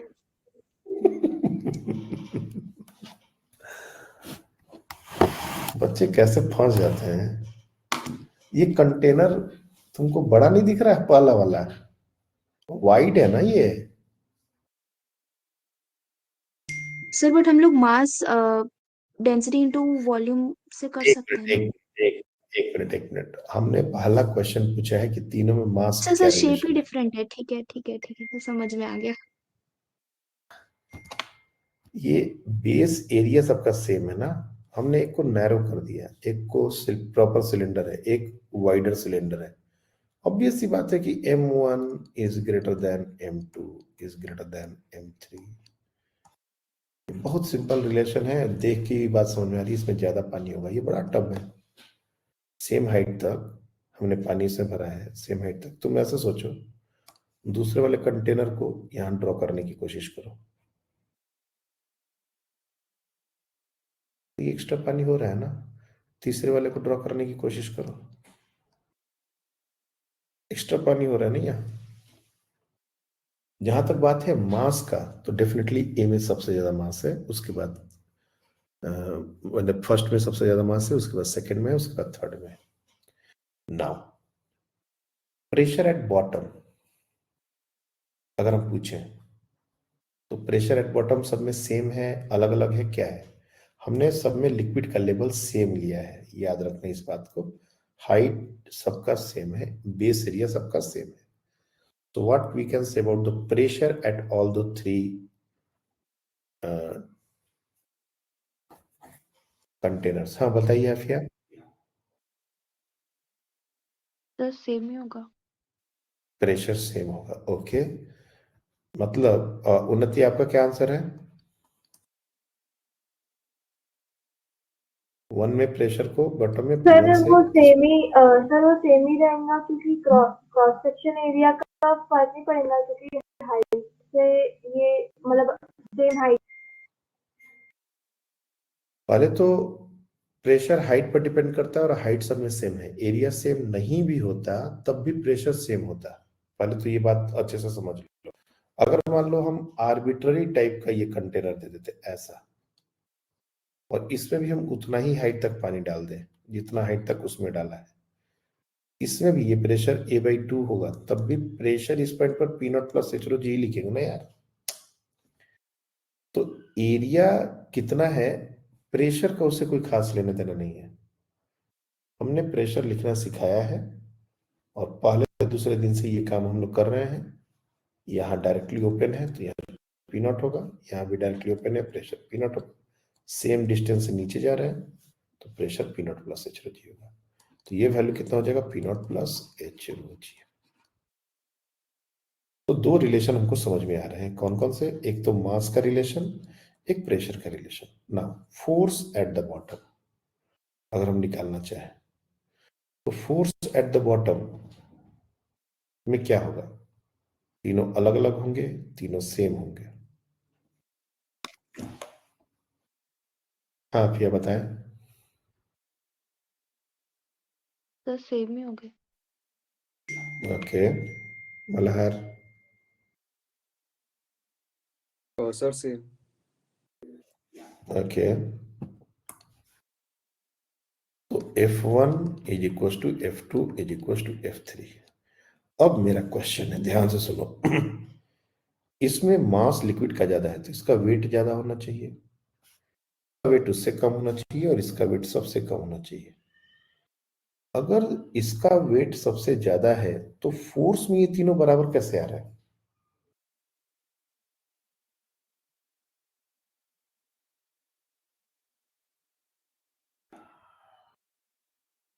ओके आप क्या बताइए। सर जो भी वो वेट के कारण प्रेशर एक्सर्ट करेगा तो वो कंटेनर की वॉल्स पर भी तो होगा एक्सर्ट। बाकी कंटेनर में जैसे ए बी सी में जो वेट है वो कहाँ एग्जर्ट हो रहा है अलग अलग अगर देखा जाए तो? हमारा आंसर गलत नहीं है, बस हम तुमको और डेप्थ में जाने बोल रहे हैं। फोर्स बराबर है लेकिन तीनों में वेट अलग अलग हो रहा है, ये क्यों हो रहा है? हाँ मल्हार आप ट्राई करो। सर मुझे मुझे लग रहा है कि मतलब जो ए और मतलब 1 और 3 है उसमें वो वॉल स्लैंटिंग है। हाँ हाँ तो मतलब जो उसका वेट लग रहा है मतलब वो नॉर्मल फोर्स जो होगा वॉल्स पे तो हम्म। उसका उसका मतलब वो कैंसिल आउट कर देगा वेट को और उसका जो हॉरिजॉन्टल मतलब वो स्लैंटिंग लगेगा तो उसका वर्टिकल कंपोनेंट वेट को बैलेंस करेगा और जो हॉरिजॉन्टल कंपोनेंट है वो एक दूसरे को बैलेंस करेंगे। पहला तो वाला इसलिए में, इस हाँ पहले वाले में थर्ड वाले में पानी सबसे कम है, फिर भी उस पर फोर्स कैसे? सर वो नॉर्मल रिएक्शन का कंपोनेंट उस पे आ रहा है इसलिए नीचे डाउनवर्ड इसलिए। गुड, बहुत हद तक आपका आंसर टू अंदर तक है। देखो जब हम ये कह रहे हैं कि फोर्स तीनों में सेम है, इसका ये मतलब नहीं है कि तीनों में वेट सेम हो जाएगा। क्यों नहीं होगा और कहां से ये बात जस्टिफाई हो रही है, ध्यान से समझना। देखो पहला वाला कंटेनर जिसमें सबसे ज्यादा मास है उसी को मैं फिर से एक बार ड्रॉ करता हूं।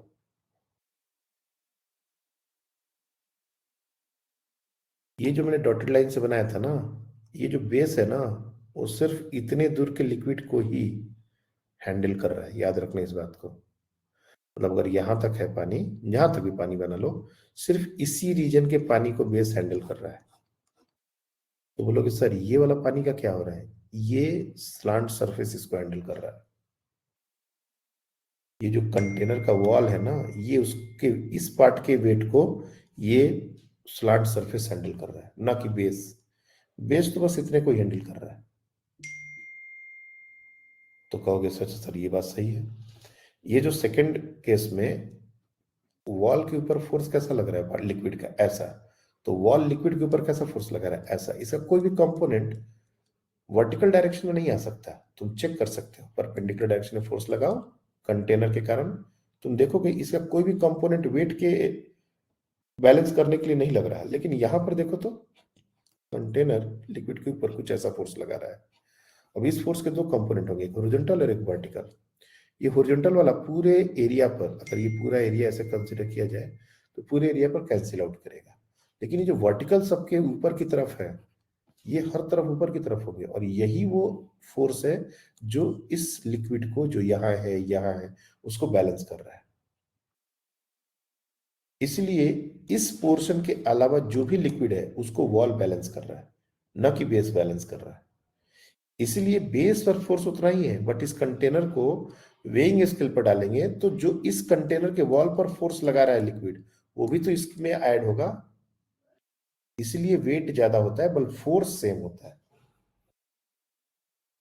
बात समझ में आ रही है?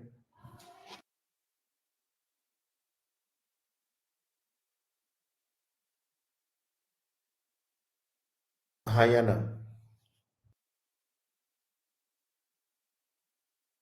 Yes sir. तीसरे में देखो, तीसरे में भी क्यों हो रहा है ऐसा? तीसरे में तो सबसे कम पानी है यार, उसमें जितना फोर्स चाहिए वो वॉल दे रहा है। ध्यान से सुनना इस बात को, और ये लॉन्ग टर्म में बहुत इससे अच्छे अच्छे क्वेश्चन बनते हैं, भले ही मेडिकल में ना बने लेकिन बहुत अच्छे अच्छे क्वेश्चन बनते हैं। सोचो अगर यहां पर पानी होता तो जितना इसका वेट होता, ये जो वॉल है ना स्लांट, ये जितना पानी यहां पर होता और जितना वेट होता, उतना ये दीवार, ये जो कंटेनर का वॉल है, ये लिक्विड पर उतना प्रेशर एक्सर्ट करके वो फोर्स बढ़ा दे रहा है। अब इसके दो कंपोनेंट होंगे, एक हॉरिजॉन्टल एक वर्टिकल। हॉरिजॉन्टल फिर से कैंसिल आउट होगा जैसे पहले हुआ था, और वर्टिकल देख रहे हो कि डाउनवर्ड डायरेक्शन में फोर्स है, जो एक्स्ट्रा जो लिक्विड जो नहीं है उसके कारण वो कंटेनर वो फोर्स लगा दे रहा है, इसलिए फोर्स बराबर हो जा रहा है। आई बात समझ में?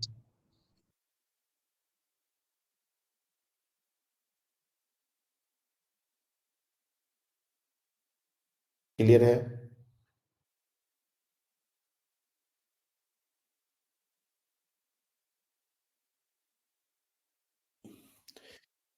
हाँ बोलो।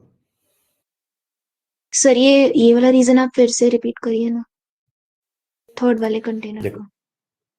देखो, यहां पर फोर्स ज्यादा लगना चाहिए था, क्यों नहीं लग रहा? क्योंकि जो एक्स्ट्रा लिक्विड है वो कंटेनर का फोर्स उसको बैलेंस करने का काम कर रहा है, इसलिए एक्स्ट्रा नहीं लग रहा है। यहाँ कम लगना चाहिए था, लेकिन कंटेनर का जो वॉल है वो लिक्विड पर जैसे फोर्स एक्सर्ट कर रहा है, उसका वर्टिकल कंपोनेंट एड अप होके वो जो कमी है उसको भरपाई कर दे रहा है, इसलिए फोर्स तीनों में सेम हो जा रहे हैं। बीच वाले में जितना फोर्स लग रहा है इतना ही फोर्स इन दोनों में भी लगना चाहिए। क्यों? क्योंकि बीच वाले में जो भी लिक्विड है उसको दीवार हैंडल नहीं कर पाएगा, उसके वेट को दीवार कभी रोक ही नहीं पाएगा, क्योंकि दीवार हमेशा हॉरिजॉन्टल डायरेक्शन में फोर्स लगा रहा है, उसका कोई कंपोनेंट वर्टिकल डायरेक्शन नहीं है। तो एग्जैक्टली ये जितना लिक्विड है ना, इतना ही वेट के बराबर नीचे हमारा फोर्स लगता है। तुम सोचो अगर मैं बात करूं कि इस पॉइंट पर ये एरिया ए है, इस पॉइंट पर फोर्स लगेगा कितना, जो F1 F2 F3 हमने लिखा है वो है कितना, तो वो तुम लिखोगे P0 प्लस H रो G इंटू ए। अगर मैं कुछ देर के लिए एटमॉस्फेरिक प्रेशर को इग्नोर कर दूं तो तुम H रो G इंटू ए लिखोगे। तो H रो G इंटू ए क्या है? The volume of cylinder. ये जो सिलेंडर है, height into cross section area, ये हमारा वॉल्यूम हो गया, इंटू रो इंटू जी। इतने ही लिक्विड का वेट है, ये जो ये वेट है ना, इतना ही फोर्स एक्सर्ट हो रहा है बॉटम पर, यहां भी यहां भी यहां भी। तो यहां पर क्या है कि वॉल कोई फोर्स नहीं लगा रहा है, कोई कंपोनेंट नहीं बन रहा है, लेकिन इस केस में वॉल का कंपोनेंट ऊपर की तरफ बन रहा है, तो जो एक्स्ट्रा लिक्विड है वो इस वॉल के कारण बैलेंस हो रहा है, ना कि बॉटम के कारण। और यहां पर जो कमी हो गया लिक्विड का, ये जो यहाँ पर लिक्विड होना चाहिए था जिसके कारण इतना फोर्स बनना चाहिए था, तो ये कमी को कौन भरपाई कर रहा है? तो wall of container. Wall container का जो है वो लिक्विड पर जो फोर्स लगा रहा है उसका एक कंपोनेंट नीचे की तरफ बन रहा है, और नीचे की तरफ बनने के कारण ये जो कंपोनेंट है ये एड अप होकर पूरे एरिया पर वो उतना ही इफेक्ट क्रिएट कर रहा है, ताकि नेट फोर्स सेम रहे। क्लियर है? हाँ सर। तो इसलिए हमको कंफ्यूज नहीं होना है कि फोर्स सेम है तो वेट भी सेम हो जाएगा, नहीं। फोर्स सेम है, वेट सेम नहीं होगा। वेट इसका सबसे ज्यादा होगा, जिसका मास ज्यादा है उसका वेट ज्यादा होगा। इसको तीनों को वेइंग स्केल पर रखेंगे तो बहुत सिंपल सी बात है, तीनों में वेट सेम नहीं है, क्योंकि जब हम कंटेनर पर को पूरा कंटेनर को वेइंग स्केल पर रखेंगे तो कंटेनर के ऊपर जो फोर्स लग रहा है वो सारे फोर्सेस काउंट होंगे, सिर्फ वर्टिकल डायरेक्शन के फोर्सेस नहीं, हॉरिजॉन्टल उसका जो कंपोनेंट है वो सब काउंट होगा। स्लांट वाले जो वॉल पर जो फोर्सेस लग रहे हैं, जैसे ये अगर ऊपर की तरफ लगा रहा है तो पानी कैसे लगा रहा है? पानी नीचे की तरफ लगा रहा है। तो ये जो वाटर है, ये जो वाटर है, इसका एक कंपोनेंट नीचे की तरफ होगा ना, वो कंट्रैक्ट वॉल पर लग रहा है ना, भले ही बेस पर नहीं लग रहा, लेकिन कंट्रैक्ट वॉल पर नीचे की तरफ लग रहा है ना वो कंपोनेंट, तो ये वेट को बढ़ाएगा ना। यहां पर लिक्विड का जो फोर्स लग रहा है वो ऊपर की तरफ लग रहा है, तो ये कंट्रेक्टिविटी को कम कर देगा ना, इसलिए हमारा वेट में ये सबसे कम होगा, ये उसके बाद होगा और ये सबसे ज्यादा होगा। बट बॉटम मार्क पर अगर प्रेशर और फोर्स की बात हो बॉटम में, तो तीनों सेम होंगे, ये चीज अपने को समझ में आनी चाहिए। और ये बहुत इंपॉर्टेंट कॉन्सेप्ट है। एक और चीज मैं तुम लोग को क्वेश्चन देके नहीं बता रहा, लेकिन जैसे मान लो ये ऐसा एक ट्यूब बनाया गया, ऐसा पतला सा, और एक कंटेनर ऐसे बना दिया गया।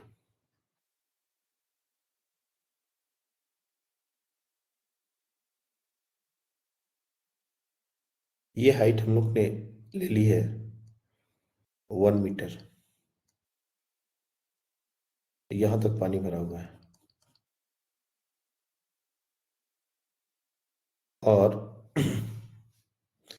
ये जो एरिया, इस एरिया को बहुत छोटा ओपनिंग है, बहुत छोटा पाइप है ये, इस एरिया को तुम नेग्लिजिबल ले लो, और ये एक सिलेंड्रिकल कंटेनर टाइप का है, मतलब ऊपर से देखेंगे ना तो ये ऐसा सिलेंडर या क्यूबॉइडल भी ले सकते हो, कोई ऐसा नहीं है, इस तरह का एक सिलेंड्रिकल एरिया, और ये बीच में ट्यूब है, ऐसा ऊपर से देखने पर दिख रहा है, ये पूरा पानी से भरा हुआ है। अगर हम तुमसे पूछें कि इस सरफेस पर ये जो एरिया है, ऊपर वाला जो वॉल है, इस पर प्रेशर कितना एग्जर्ट हो रहा है, इस पर कितना फोर्स लग रहा है, अगर एरिया ए है, if the area is A, what is the force exerted by liquid on this wall, upper wall?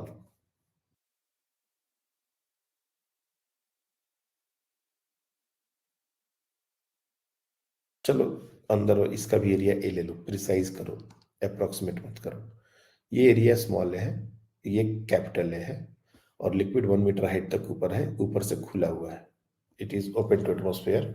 Now tell me what is the force exerted on the upper wall? Force exerted by liquid on upper wall. exert करेगा या नहीं करेगा, पहले तो ये भी तुमको बताना है, करेगा या नहीं।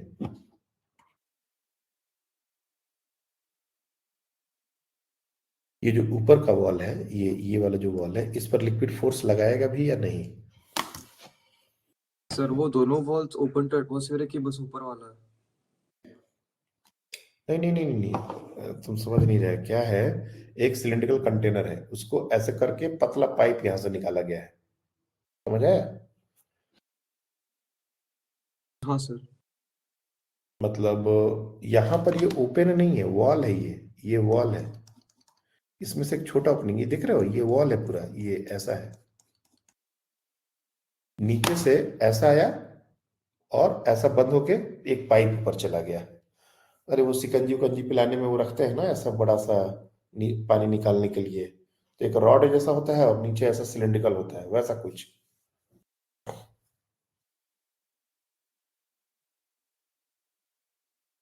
पहले तो उस वॉल पर फोर्स लगेगा कि नहीं लगेगा ये बताओ।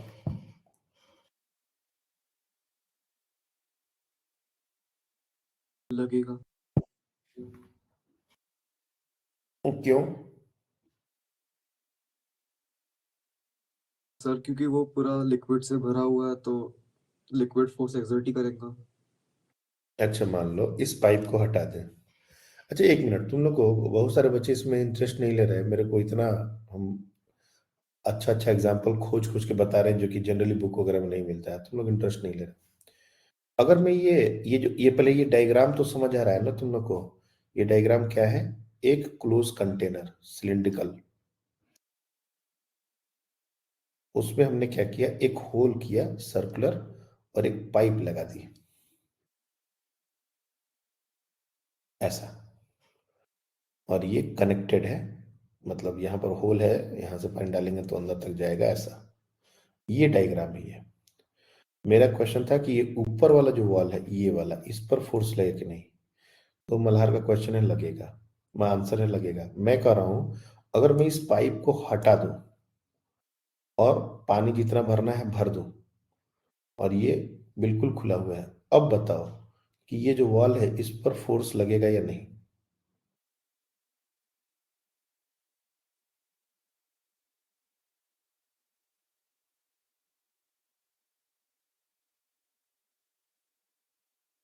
सर आपने वो सिलेंडर में वाटर फिल किया है क्या? ये सिलेंडर में पूरा पानी भरा हुआ है, ये सिलेंडर पानी से भरा हुआ है, हमने बस पाइप हटा दी है, वो पतली सी पाइप जो थी ना वो हटा दी। और अब पूछ रहे हैं कि ऊपर वाले वॉल पर फोर्स लगेगा कि नहीं। हाँ मल्हार बताइए। सर अभी भी लगेगा। अभी फोर्स लगेगा? सर वो एटमॉस्फेरिक प्रेशर फोर्स एक्सर्ट करेगा तो एक रिएक्शन आएगी ना। एटमॉस्फेरिक प्रेशर ऊपर से भी लग रहा है वॉल के ऊपर, और जस्ट यहाँ पर ओपनिंग है तो यहाँ पर एटमॉस्फेरिक प्रेशर पी नॉट के ही बराबर होगा। मतलब अगर लिक्विड का लेवल पर ऊपर टॉप लेवल पर अगर प्रेशर देखा जाए तो पी नॉट के ही बराबर होगा। जब पी नॉट के बराबर है तो पी नॉट इंटू ए, और ऊपर से भी इस एरिया पर प्रेशर एग्जर्ट हो रहा है, atmospheric pressure p naught into a, तो इस वॉल पर कोई फोर्स नहीं लग रहा है। तुम सोचो ग्लास के ऊपर एक मतलब बहुत थिन कागज रख दो तो कागज फटेगा क्या? मतलब अब ये मत बोलना कि सर गल के तो टूट वो हो जाएगा। मान लो एक प्लास्टिक का बिल्कुल पतला सा प्लास्टिक का एक लेयर ऐसे रख दो, उसके ऊपर तोड़ के निकल जाएगा क्या लिक्विड उसके ऊपर से? समझ रहे हो हम क्या बोल रहे हैं? एक गिलास है, पानी से पूरा भर दिए, उसके ऊपर एक एक पॉलीथीन की लेयर ऐसे लगा दिए, तो लिक्विड उसको तोड़ के निकल जाएगा क्या?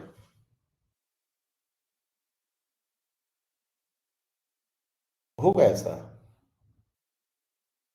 नहीं। नहीं। क्यों नहीं?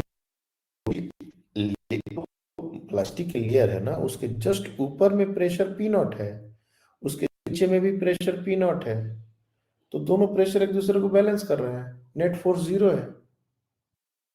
तो इस केस में इफेक्टिवली इस वॉल पर कोई फोर्स नहीं लगेगा। लेकिन यहां पर क्या ये बात यहां भी वैलिड है? हाँ मल्हार बोलिए। सर जो आपने एग्जांपल दिया कि ग्लास के ऊपर प्लास्टिक का एक लेयर रखेंगे, तो अगर हमने ऐसे प्लास्टिक को चिपके साथ किनारे तो बहुत किनारे ऐसा मान के चलो कि किनारी हमने पैक कर दी उसकी, और थोड़ा सा होल रखा है ताकि एटमॉस्फेयर से खुला हुआ रहे, या फिर किनारी में मतलब ऐसा थोड़ा सा रियलिस्टिक नहीं हो रहा है। मतलब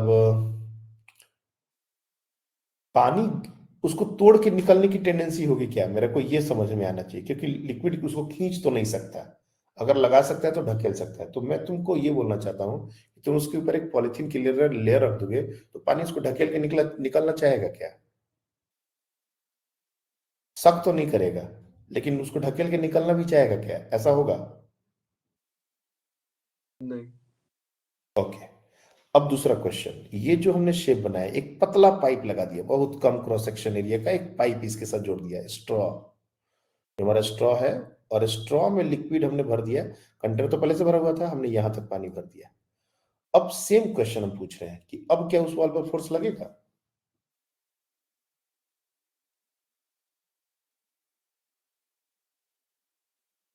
डाले हैं और लिक्विड के लेवल को उसमें राइज कर दिया 1 मीटर से, अब लगेगा?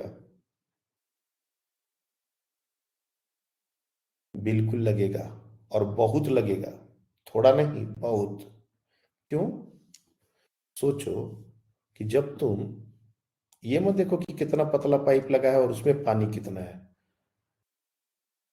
ये हमने एक स्ट्रॉ लगा दी और इसमें पानी को 1 मीटर हाइट तक डाल दिया। अब यहां पर हो गया एटमॉस्फेरिक प्रेशर पी नॉट, और ये जो यहाँ ये जो वॉल है, मैं यहां पर इसको ड्रॉ कर रहा हूं अलग से, इस पूरे वॉल के नीचे जो लिक्विड है वहां पर जो प्रेशर अब लगने लगेगा, that pressure will be equal to p not plus H rho g, और 1 रो जी जो भी, और ऊपर का प्रेशर अब पी नॉट ही है। तो डेफिनेटली अगर एरिया से मल्टीप्लाई करेंगे तो p naught into a and p not plus H rho g into a एक नेट फोर्स बनेगा नीचे वाले लिक्विड का, और f net is equal to p not plus H rho g minus p naught into area. और ये area को तुम चाहो तो ए माइनस ए कर सकते हो, छोटा सा एरिया माइनस कर दिया हमने, क्योंकि एरिया वॉल का लेंगे तो सिर्फ इतना ही एरिया होगा। तुम ध्यान से देखोगे ना तो तुम्हारा दिमाग खराब हो जाएगा कि ये क्या टर्म आया है। ये जो तुम देख रहे हो ना, ये क्या आया है, देखो ध्यान से। इस तरह का एक सिलिंड्रिकल वॉल्यूम जो कि h हाइट और ये बीच में एक ऐसा होल बना हुआ है, ऐसा मान के चलो h हाइट तक का एक सिलिंड्रिकल वॉल्यूम है, इससे पूरा पानी भरा हुआ है। इसका तुमसे वेट पूछा जाए कि इसमें जितना पानी है उसका वेट बता दो, तो यही है वो वेट।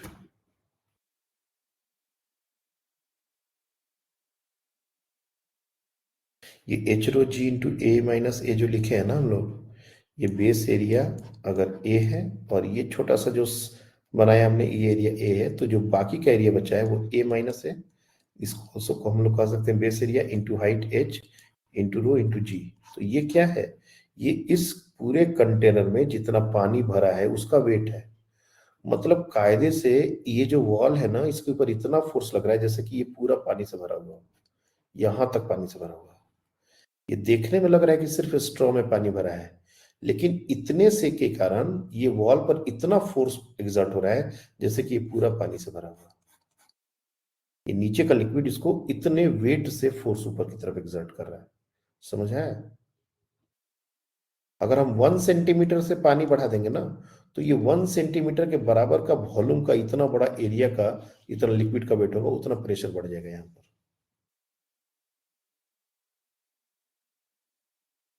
नहीं समझ आई बात?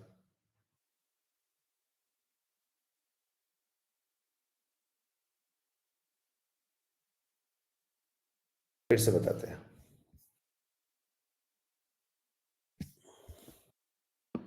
देखो, ये हमारा वो सिलिंड्रिकल कंटेनर है और इसमें पानी भरा हुआ है और यहाँ पर एक छोटा सा ओपनिंग है। मेरा पॉइंट क्या है कि अगर ये ओपनिंग बनाए और हमने पानी से भर दिया तो बाहर का प्रेशर और भीतर का प्रेशर दोनों सेम है, इसलिए इस वॉल पर नेट फोर्स नहीं लगेगा। कभी भी कोई कैन के अंदर हम लिक्विड डाल देते हैं तो उस वाटर की टेंडेंसी कभी नहीं होती कि इसको तोड़ के बाहर निकले, अगर वो खुला हुआ है तो। अगर हमने उसको कॉम्प्रेस करके कुछ भर दिया है तो एक टेंडेंसी हो सकती है, जैसे कार्बोनेटेड जो सोडा मिलते हैं जो केन वाले, उसको जब खोलते हैं तो फुस करके वो गैस निकलती है, क्योंकि वो गैस होता है, लिक्विड नहीं। अगर उसमें सिर्फ लिक्विड होता है ना तो उसको हम तोड़ के निकलते तो कभी उसमें से कुछ ऐसा नहीं है कि बाहर ऐसा एग्जर्ट होता है।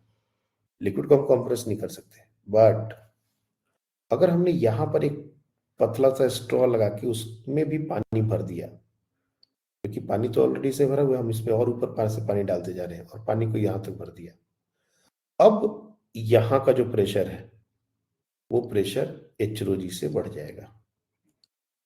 अगर ये एच है तो एच रो जी से बढ़ जाएगा, और एच रो जी से बढ़ने के कारण अब जो फोर्स यहाँ का लिक्विड इस दीवार पर ऊपर की तरफ लगा रहा है वो फोर्स वो p not plus H rho g into area which is a minus a हो जाएगा। और जो एटमॉस्फेरिक प्रेशर जो फोर्स लगा रहा है, ये फोर्स लग रहा है F1 ऊपर की तरफ, और जो एटमॉस्फेरिक प्रेशर जो फोर्स लगा रहा है वो लगा रहा है F2 नीचे की तरफ, which is equal to p naught into a minus a. अब जब तुम नेट फोर्स लगाओगे तो F1 माइनस F2 करोगे तो पी नॉट ए माइनस ए का टर्म तो कैंसिल आउट होगा, जो बचेगा वो क्या बचेगा, ए माइनस ए इंटू एच रो जी। और ये टर्म रियलाइज करवा रहे थे हम कि ये है क्या, ये टर्म है कि ये यहां से यहां तक अगर ये पूरा बड़ा कंटेनर उतने ही शेप का होता और इस पूरे में पानी भरा होता तो जो पानी जितना भरा होता ये उसी का वेट है। इतना वेट के बराबर ये कंटेनर के ऊपर फोर्स लग रहा है। तो देखने में सिर्फ लग रहा है कि हम स्ट्रॉ में पानी भर रहे हैं, लेकिन फोर्स हम उतना से बढ़ा रहे हैं जितना कि पूरा वेट है। समझ आ रही है बात?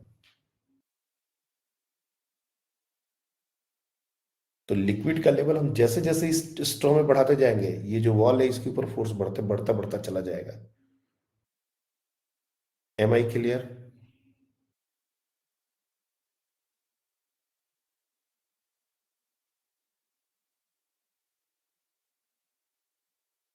ओके, चलो तुम लोग इस पर सोचना। हम एक और नेक्स्ट डे कहोगे तो इस पर एक क्वेश्चन भी करा देंगे डेटा के साथ, तो थोड़ा और अच्छे से समझ आ जाएगा। एक और चीज जो सोचने के लिए छोड़ रहे हैं कल की क्लास के लिए, मेरे को बस एक एग्जाम्पल तुम लोग के दिमाग में आज डालना है। ये कंटेनर है, बहुत बड़ा कंटेनर जिससे पानी भरा हुआ है,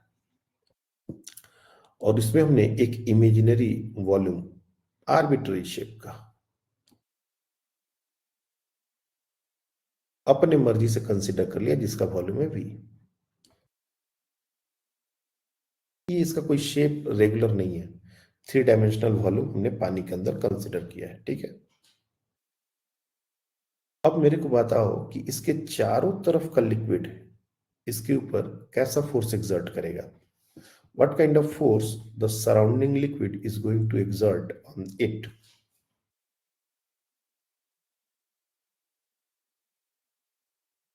हाँ बताइए। कंप्रेसिव। कॉम्प्रेसिव, बिल्कुल सही बात है।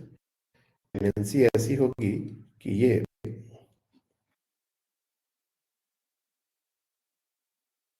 इसको कंप्रेस करना चाहेगा, like this,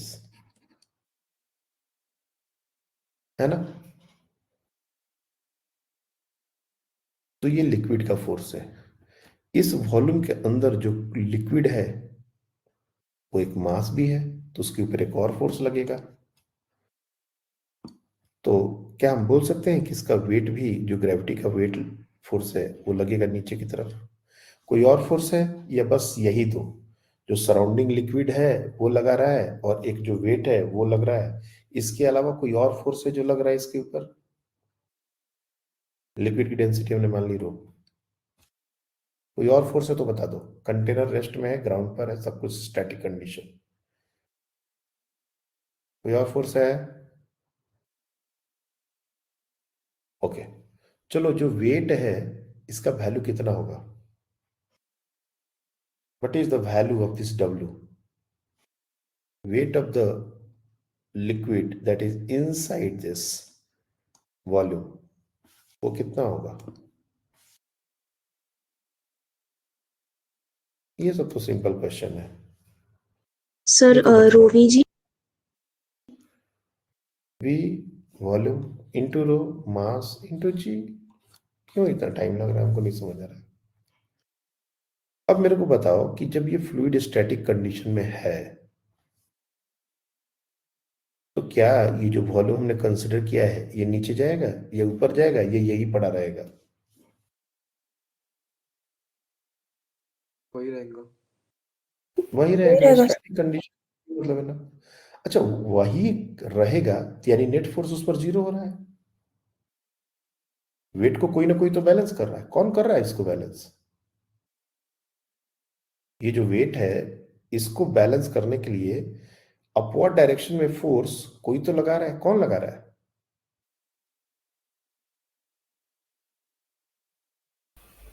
liquid. Buoyant force.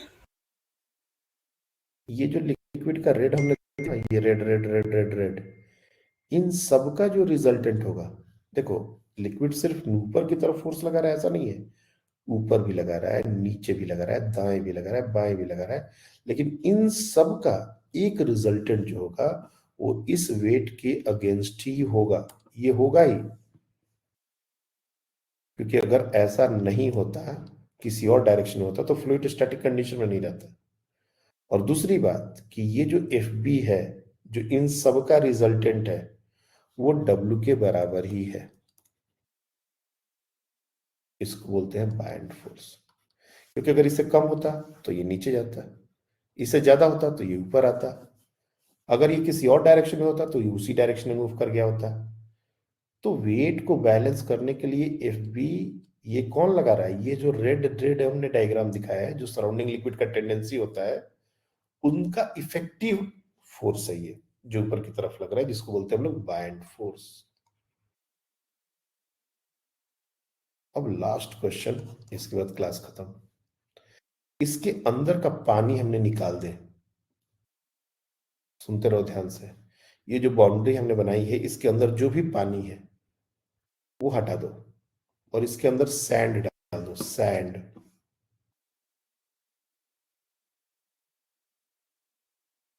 What is this? Sand. अब मेरे को बताओ, ये जो बाइंड फोर्स है वो चेंज होगा या सेम रहेगा?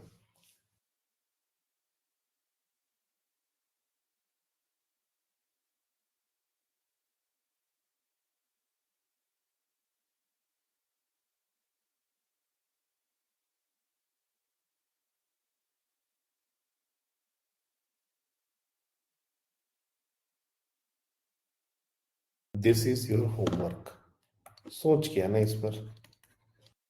और हमको लॉजिक चाहिए, स्टेटमेंट मत रिपीट करना, क्योंकि स्टेटमेंट रिपीट करोगे इसका मतलब तुम चीजों को समझ नहीं रहे हो, सिर्फ रट्टा मारे हो। कल का क्लास हम यही से स्टार्ट करेंगे। बहुत अच्छे से सोचना, जैसे जैसे बताए हैं वैसे वैसे सोचना, रिपीट कर लेना, प्ले कर लेना। तुमको क्वेश्चन का मतलब समझ में आएगा कि हम पूछना क्या चाहते हैं, और तब तुमको सच में आर्किमिडीज प्रिंसिपल क्या है वो पता चलेगा। Thank you.